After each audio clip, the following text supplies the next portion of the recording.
Let's go!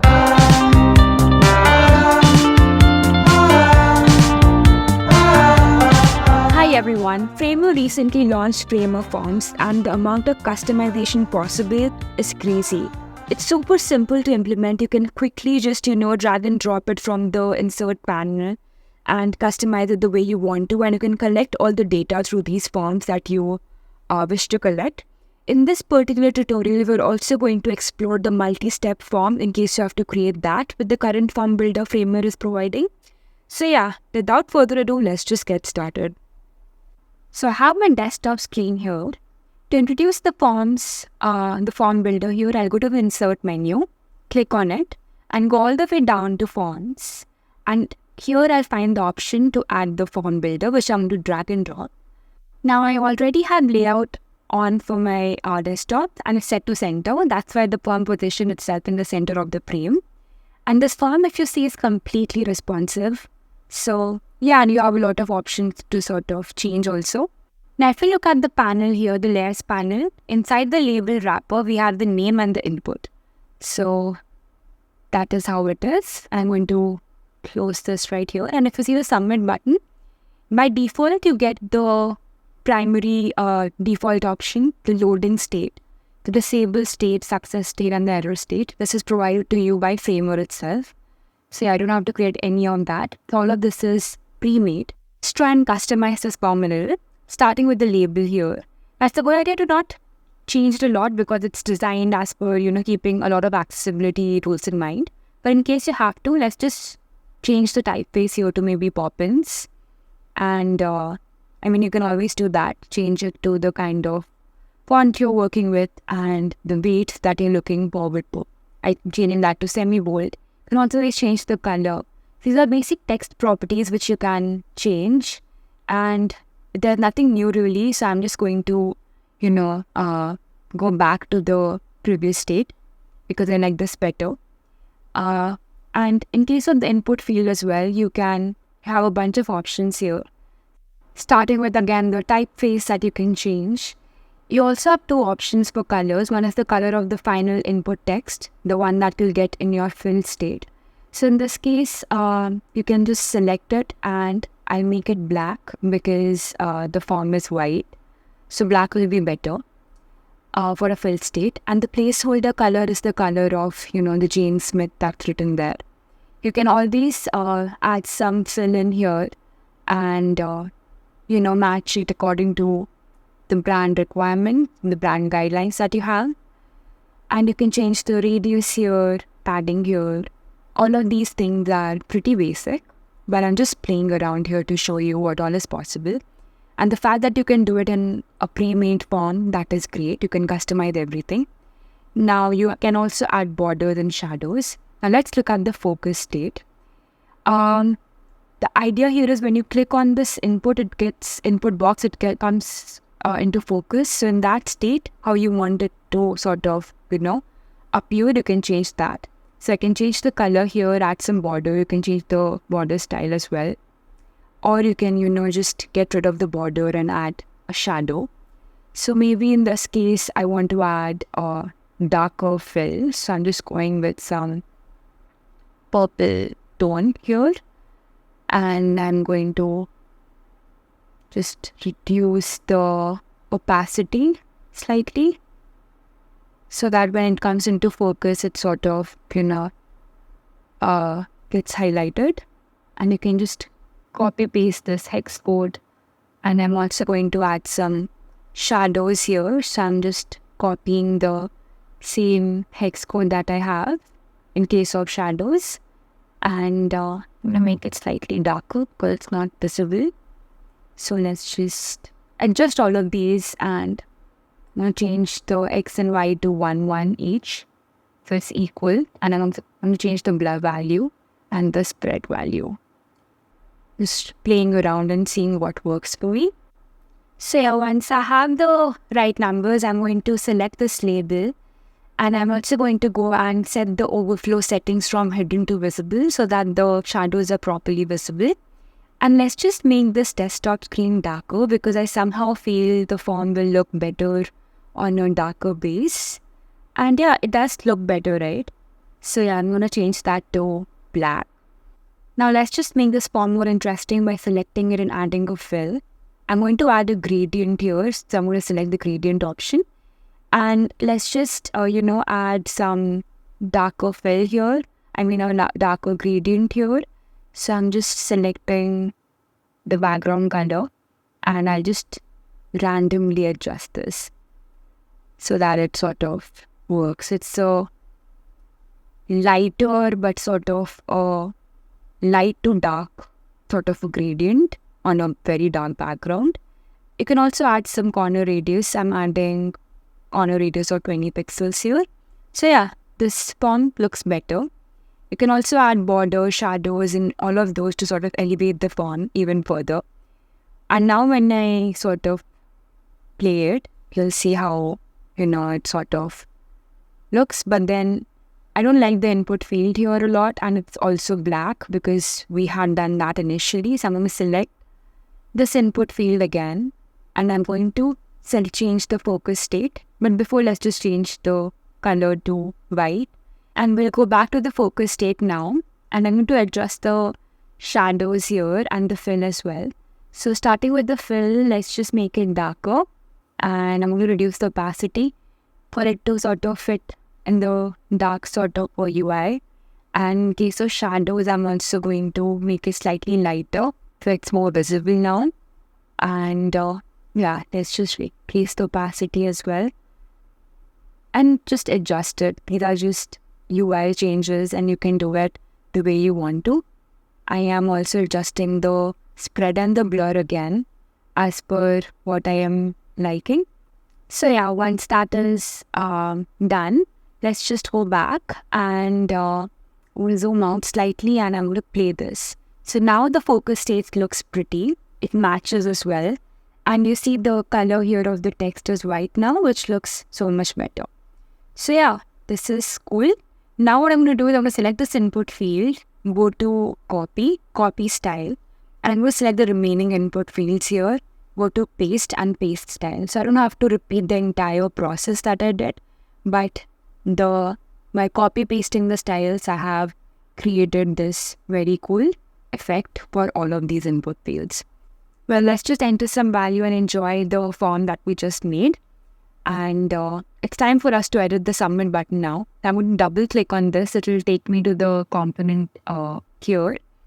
And what I'm going to do here is I'm going to start by changing the color of the submit field. So let's just go to fill and we'll change that to, let's just do it manually here. So I'm going to select some purple color here. And yeah, well, it has cascaded down to the other variants as well. And since the default hover state has a override already, so that didn't change. So I want to change that as well. So yeah, all our states are ready. The loading, disable, success, and the error state. I'm going to leave it as it is. Let's just go back here. So yeah, the submit button looks cool. And when we play it, we can also see the hover thingy in action. So yeah, it all looks very nice. Now let's edit this font even further. So I'm selecting this field right here and I'm pressing Command-C, Command-V on my keyboard, which will duplicate this field right under. And when I select both of these fields and add them in a stack, just like that, I can change the direction of the stack to horizontal. And now I have two fields in one row. A lot of times we see fields like first name, last name. So you can always customize your form like that. So I'm going to change the name of these labels here to first and last name, just like that. Let's just do that.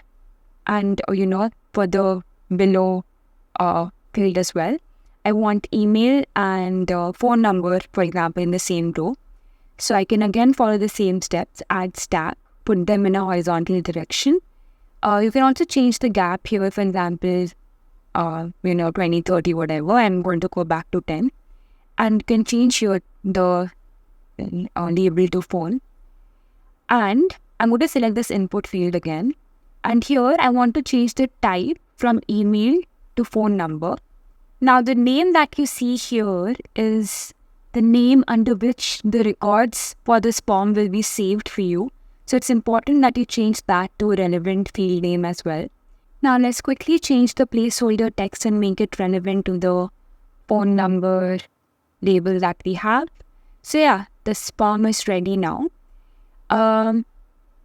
Let's just quickly ensure that we have the names properly mentioned here. Now let's just change the last name for the field of last name, let's just change the name to last name. And in case of first name, let's just change that to first name, because this is exactly how our data will be saved when users fill the form. Let's look at a different type of input field now, the select input field that we have. So you have a lot of options to add. The select is set to default in this case. That is why you see the select option already in there. And you have an option to add more options to this. So I want to add another city, maybe Paris, and the title will be Paris.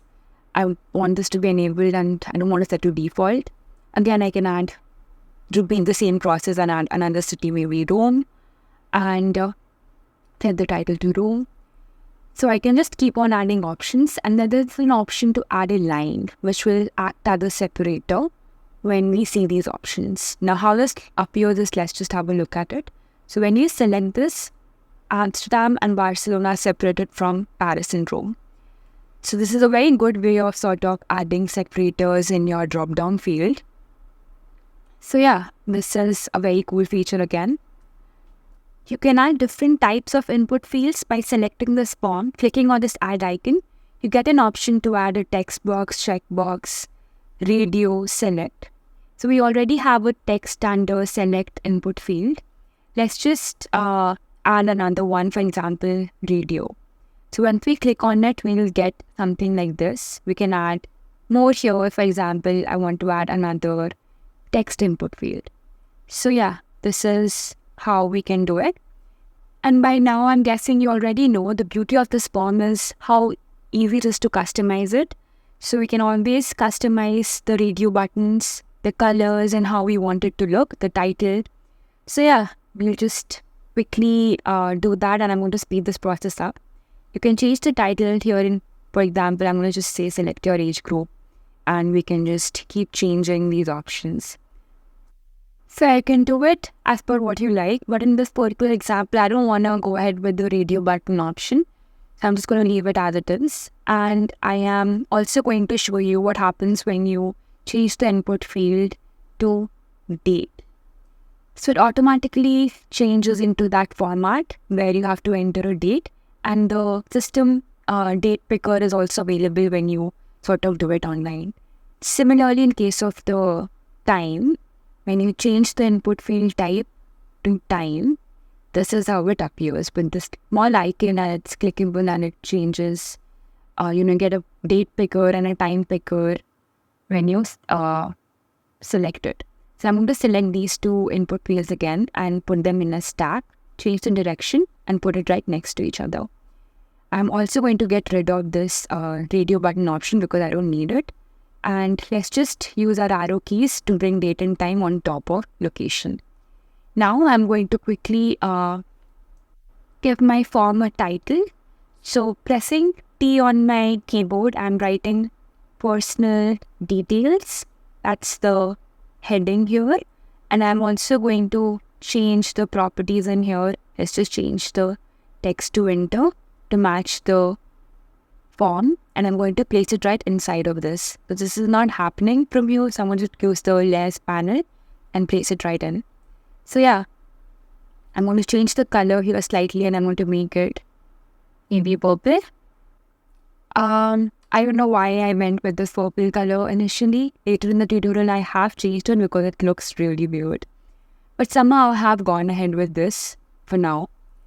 But yeah, the form looks ready. You can enter your details here, your email ID, the phone number, and you know what? You'll also see how the date picker works. So you get a date picker and you also get a time picker, and you can select the location you want to, and you can submit the form. But it's not submitting right now, right? Well, we will fix that, but before, let's look at this input field here. Now, for example, I want an icon in front of this field. How do I customize this field even further? So what I can do is, let's just select this field, right click on it and create a component. And I'm going to name it input field with icon. Now in here, we have to add an icon right in front of the placeholder text.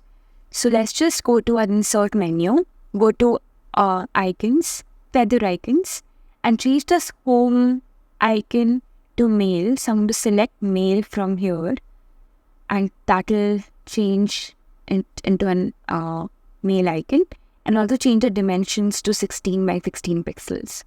Now I'm going to select this and place it right inside the frame. I'm going to copy it and paste it right here. And this is not going to work if it's set to relative, the position. So I'm going to select this and I'm going to change the type of this, the position type to absolute. So I get a free hand where I want to place this icon. So I want to place it right inside the input field. And I don't want the placeholder here. So I want to, make it 0% opacity, just like this. And inside in here, I'm going to add some text. That is going to be, I'm going to add a new placeholder text. So let's just say jane@framework.com. And I'm going to change the properties and make it similar to the placeholder text. Let's just quickly do that. Guess it was regular. And again, we're going to select this, change the position to absolute, and place it right next to the mail icon that we have. Now, in here, we have to also change, and we can use position in the way we like, and we also have to change the color of the mail icon to match the color of the placeholder text. Now, if you see it in the form here, you will see how nicely it has, replaced the original input field that was there. The icon has been properly placed. However, if I'm finding issues with the padding and spacing, so we fix that. I'm adding another variant here, which is going to be my focus state. So in the focus state, what we'll have to do is we'll have to get rid of the placeholder text. We don't need that. So we reduce the opacity again. And I'm changing the color of this mail icon to purple again to match the overall theme of the form that we have. So I'm just going to quickly pick the shade of the purple that I like. Now let's link variant 1 to variant 2 on click. So the interaction will be click. And when we click on variant 1, it will automatically go on to the focus state. Now let's just preview this and see how it works. So when we click on the email, it goes to the focus state, it works well, but the cursor is overlapping on the icon here. So how can we fix that? Let's just go back to a component. And what we have to do here is we have to adjust the padding here. So selecting the component, go to padding, and from the left side, we're going to add a padding of 40 pixels. So now when we play it, we'll see that the cursor is starting from like 40 pixels away from the border. So this is how it'll work. But 40 pixels look a little too much. So I'm going to just adjust that and play it again. And now when you see, it looks nice, right? So with this, we have created our own input field with an icon. We have customized it. We have created a component and we have customized it in a way so that it sort of works well. And you can really do a lot of other things in here as well. Change the color and icons.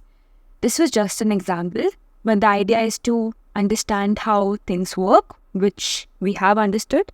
So yeah, with that said, let's just go back to our forms, and this is where our new input field is. Let's just play it and see how it looks. Well, it looks awesome, isn't it? I mean, I'm pretty proud of this one. So now when you try and summon this one, we see a little pop-up here, select an item in the list. Now this is because this field is set to required. You can't move ahead unless you select that. Now how to set a field to required is you just select the input field that you have, and you can just select this option from here, required. You can change that toggle switch from no to yes. And in this case here, when we just type it through, if we don't, nothing is set to required, if we try to move ahead without filling it in, we'll see a pop-up there. So let's just enter all the details in here. and try and submit the form. Just like that. And when you submit, it doesn't really take you anywhere. So we have to now define where we want this form, the data in this form to be stored, and where is the form going to redirect the user. So here in the form, when you select, you get an option send to. You get 3 options here: email, webhook, and Google Sheets. Let's just add Google Sheets here. All you have to do is, it's pretty simple. Just click on connect and just follow the steps. Select your email ID and log into Framer, and just give Framer the access to your Google account.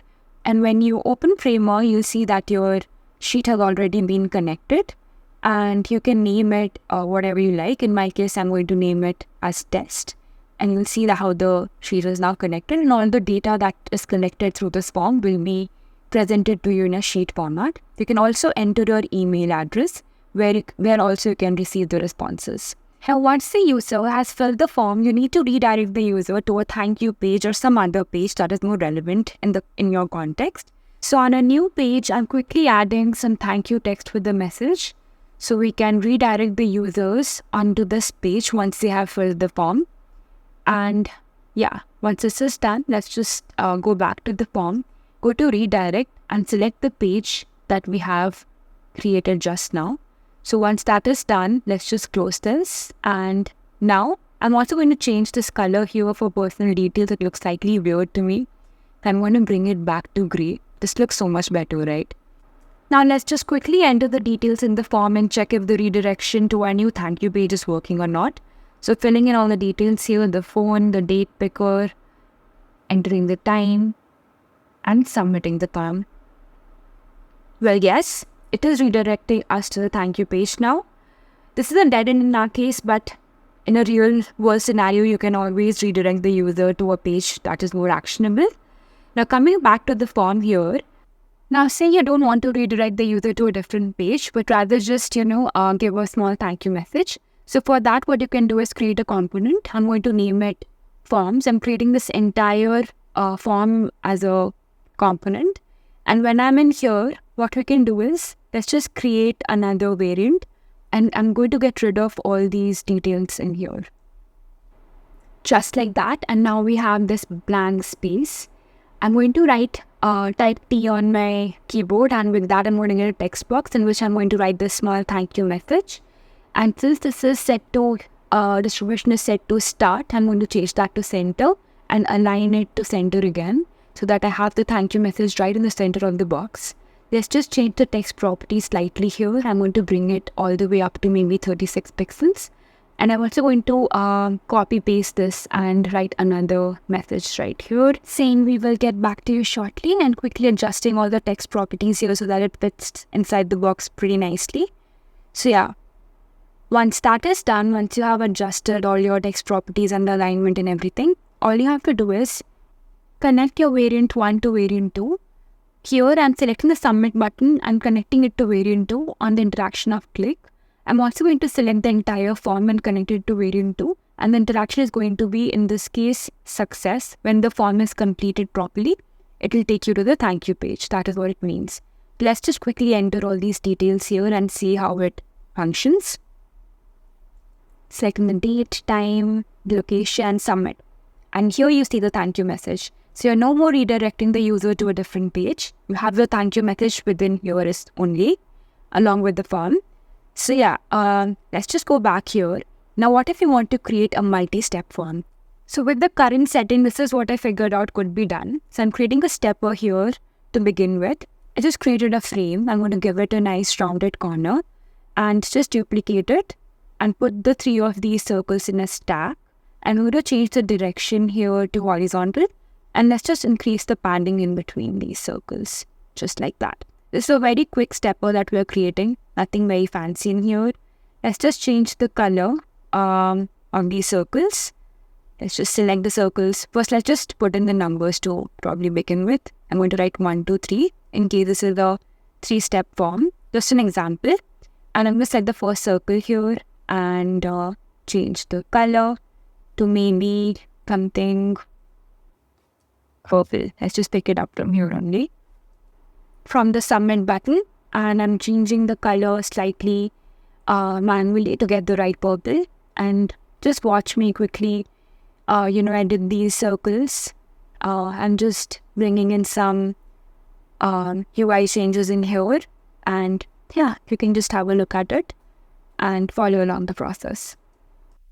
Now, since this is the first step of the form, I'm keeping the number 1 highlighted compared to the other 2 numbers here that we have. We can adjust the padding here, keep, doing the small changes just to ensure that it sort of works well for us. For example, changing the size of the circle to 36 pixels height and width, because it looks slightly big to me. Now, what if you want to add sort of line in between? But before that, let's just rename this stack to stepper. And I'm also going to add a line in between these numbers, these steps. So I'm going to go to graphics and just create a line just like that. And this is a random line that I've created, and I'm going to drag and drop it inside the stack that we have.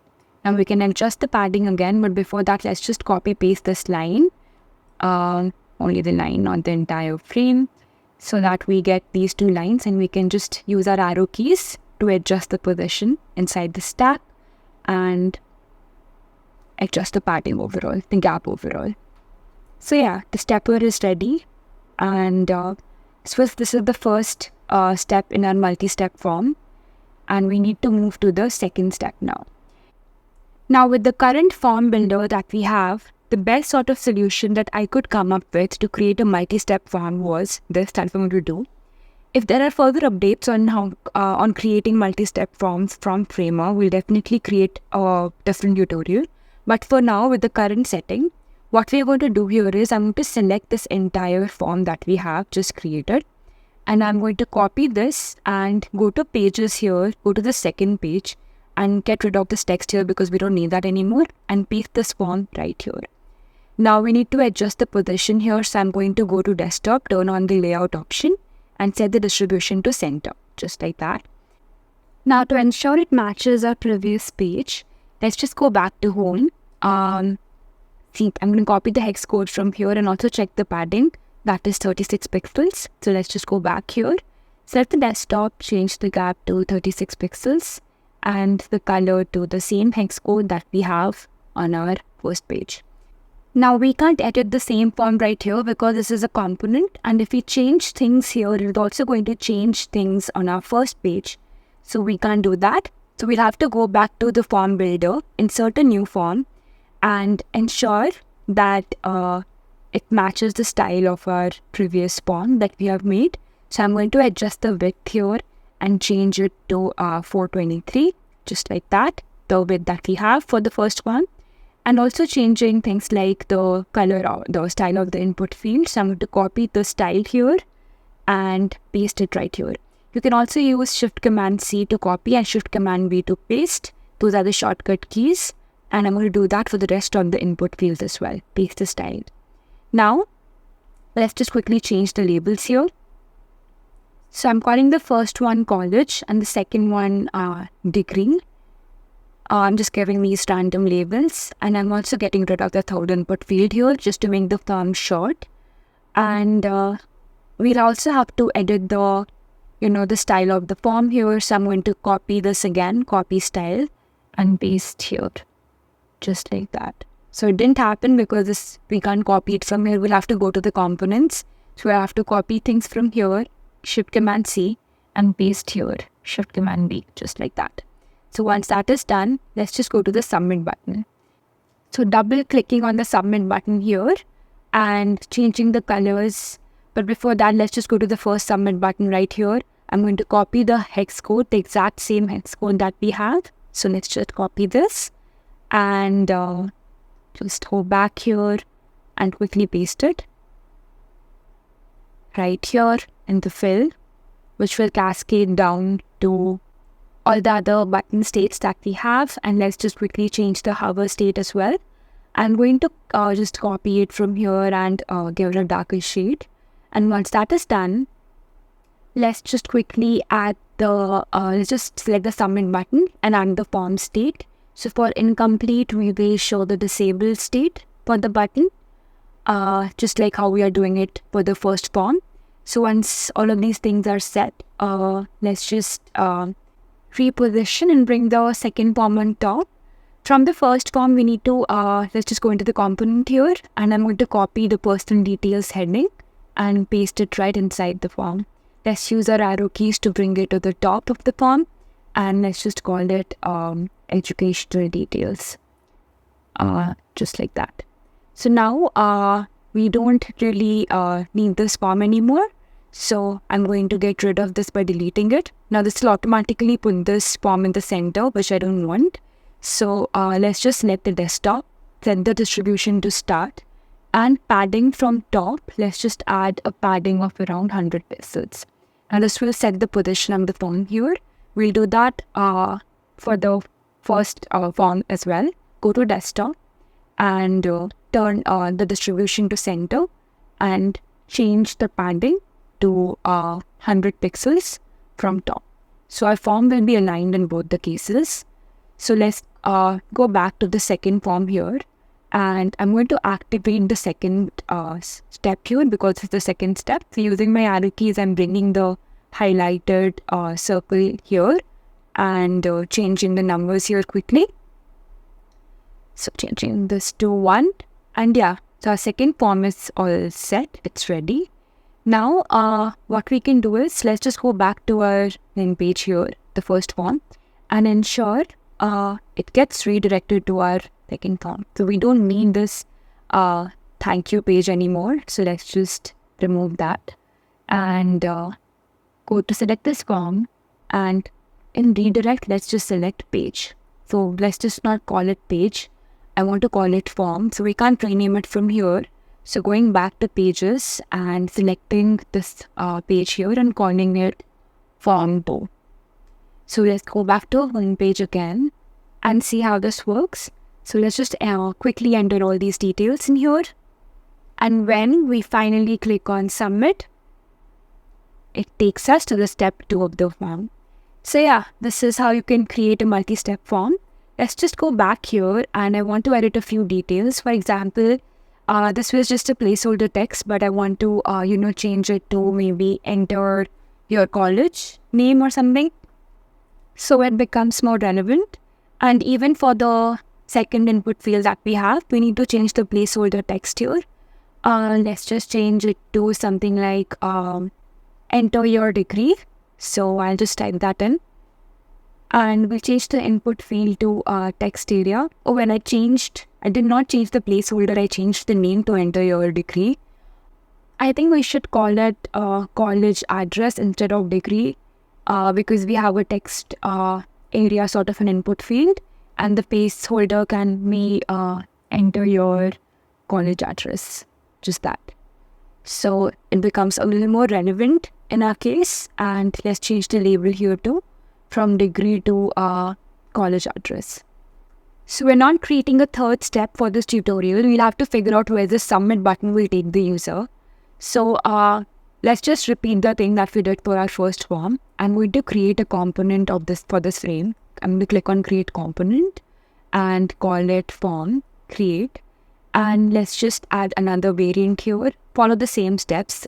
Get rid of all the content inside the form, and quickly add text inside it. Now this form is set to height fit content, so we need to change that. Let's just change that to fixed, so it can be easily adjusted to the size of the original form. And you can actually keep it anything, but I'm going to match it to the second step font size of the form here, and I'm going to center line the thank you message. And again, let's just select the submit button and connect it to variant 2 on click, and the variant 1 to variant 2. On success, it will take you to variant 2. So now let's just enter these details here quickly and check out how this works. So I'm just entering some random letters here, and this is how it functions. So we have our form all set now. Let's look at this multi-step form in action by publishing the link. I'm going to update this first, and then just fill in all these details once it opens up. And Let's just submit. And that took you to step 2 of the form. So you can add in all your educational details here, just like that.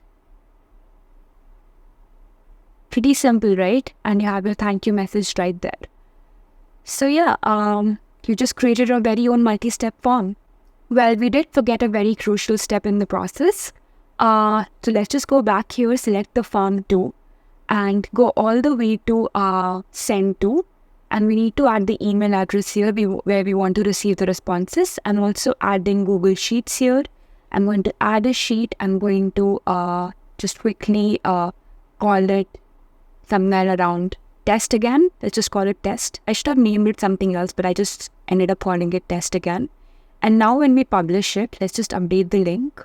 And when we publish it, we can just enter the details right in here and submit the form. So now we have received all the data. It's time for us to check it by logging into our emails.